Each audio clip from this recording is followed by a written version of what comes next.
किसान साथियों नमस्कार।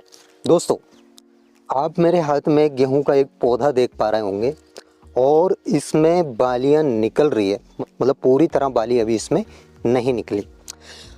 अब जब हमारी गेहूं की फसल में बालियां निकलना स्टार्ट हो जाती है या पूरी तरह जब बालियां निकल जाती है, तब हमारे किसान भाई अक्सर 2 से 3 गलतियां करते हैं।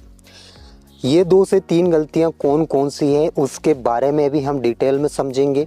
इसके अलावा दोस्तों, जब बालियां निकलना स्टार्ट हो जाए तब हमको कौन कौन से खाद उर्वरक उत्पादन बढ़ाने के लिए देने हैं उसके बारे में भी हम डिटेल में समझेंगे। देखिए दोस्तों, अभी तक हमने जितने भी खाद उर्वरक डाले हैं, नाइट्रोजन हमने दिया है, जिंक हमने दिया है, फास्फोरस जो कि बुवाई के समय हमने दिया है, सब कुछ दे दिया है। यहाँ तक कि खरपतवार नाशक दवाइयों का भी छिड़काव हम कर चुके हैं। अब समय आता है बालियों का साइज बढ़ाने का, और इसमें जो दाने बन रहे हैं वो दाने ठोस बनाने का, दाने का साइज बढ़ाने का और गेहूं में चमक बढ़ाने का। ये समय अब शेष है, मतलब अब जो भी खाद उर्वरक हमने देने हैं वो सिर्फ इसी के लिए देने हैं। अक्सर 2 से 3 गलतियां कौन कौन सी हैं पहले उसके बारे में समझ लेते हैं। देखिए दोस्तों, पहली बात, यदि बालियां निकल गई है आपके खेत में तो आपको नाइट्रोजन नहीं देना है। नाइट्रोजन जितनी भी देनी थी हम दे चुके, मतलब पहले पानी में हमने नाइट्रोजन दिया है, दूसरे पानी में हमने नाइट्रोजन दिया है, बुवाई के समय हमने नाइट्रोजन दिया है। अब नाइट्रोजन का कोई भी काम गेहूं की फसल में नहीं बचता है। नाइट्रोजन सिर्फ 3 बार ही दी जाती है, और ये 3 बार कब कब दी जाती है वो भी मैंने आपको बताया है, और कितना कितना देना चाहिए वो भी मैंने आपको डिटेल में समझाया है।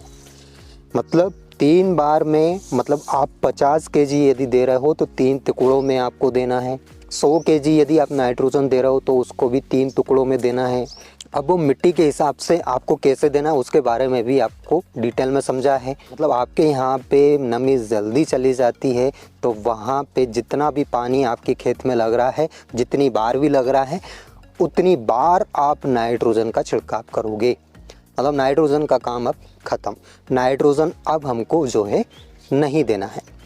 अब काम बचता है फास्फोरस और पोटास। देखिए दोस्तों, काफ़ी किसान भाइयों के कमेंट आते हैं कि सर फास्फोरस का शुरुआती स्टेज में छिड़काव कर दें क्या? जी नहीं दोस्तों, जैसे कि काफ़ी किसान भाई 05234 का पहले ही छिड़काव कर देते हैं, तो उसका कोई भी मतलब नहीं है। आपको 05234 अब छिड़काव करना है, और जब दाने दूधिया अवस्था पे रहे उस समय आपको पोटास का छिड़काव करना है। ये फास्फोरस क्या करता है, ये जो गेहूं का पौधा आप देख रहे होंगे, मतलब टूट गया है, ये देखिए सीधा करके मैं आपको दिखा देता हूँ। ये गेहूं का पौधा जो आप देख रहे हैं उसको स्ट्रॉन्ग बनाने का काम कौन करता है? फास्फोरस। मतलब थोड़ी सी भी यदि हवा चल जाए तो नाइट्रोजन तो हम पहले दे चुके हैं, मतलब इसकी ग्रोथ हमने पूर्णतः बढ़ा दी है। ग्रोथ जितनी लेनी थी वो इसने ले ली है। अब यदि ज़्यादा हाइट हो जाती है, उस कंडीशन में थोड़ी बहुत हवा चलती है तो ये हमारी गेहूं की फसल आड़ी हो जाएगी यदि हमने फास्फोरस नहीं दिया है तो। और फास्फोरस दिया है तो थोड़ी बहुत हवा में हमारा गेहूं का पौधा आड़ा नहीं होगा। कुल मिला के इसको स्ट्रॉन्ग बनाने का काम कौन करता है? फास्फोरस। इसके साथ ही पोटास और फास्फोरस ये दोनों मिलजुल के काम करते हैं। पोटास गेहूं में जो चमक होती है उसको बढ़ाने का काम करता है। मतलब यदि आपको एक क्वालिटी वाला गेहूं चाहिए या फिर आपने खाने वाली वैरायटी लगाई है उसमें कलर आपको चाहिए तो आपको पोटास का छिड़काव करना होगा। पोटास जो है चमक बढ़ाएगा, और ये दोनों मिलके गेहूं के दाने को ठोस बनाएंगे और गेहूं के दाने का साइज बढ़ाएंगे। तो ये है फास्फोरस और पोटास का मतलब। अब आप समझ पाए होंगे कि नाइट्रोजन आपको बिल्कुल नहीं देना है।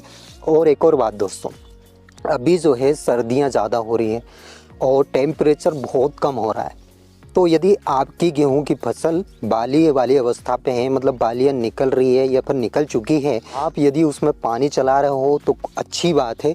और यदि आप उसमें पानी नहीं चला रहे हो तो दोस्तों मेड़ों पे थोड़ा थोड़ा भूसा लेकर, कोई सा भी भूसा हो जो मतलब 4-5 घंटे धुआं दे सके, ऐसा मेड़ पे भूसा पटक कर उसमें धुआं कर दीजिए।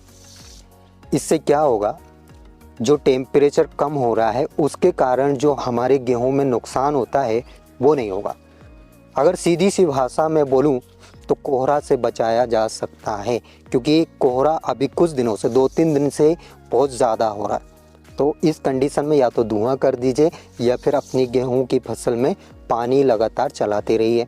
मतलब लगातार चलाने का ये मतलब है, मतलब तीसरा चौथा यदि पानी आप चला रहे हो तो उसको बंद मत करिए, यदि आपके पास पानी पर्याप्त मात्रा में है तो आई होप दोस्तों आपको मेरे द्वारा दी गई जानकारी समझ आई होगी और वीडियो भी पसंद आई होगी। वीडियो अगर अच्छी लगी हो तो एक लाइक, और जो किसान भाई इस चैनल पर पहली बार आए हैं सब्सक्राइब करना बिल्कुल ना भूलें। तो आज के लिए इतना ही काफ़ी है दोस्तों, मिलते हैं नेक्स्ट वीडियो में नेक्स्ट टॉपिक के साथ। तब तक के लिए tata bye bye, take care, धन्यवाद दोस्तों।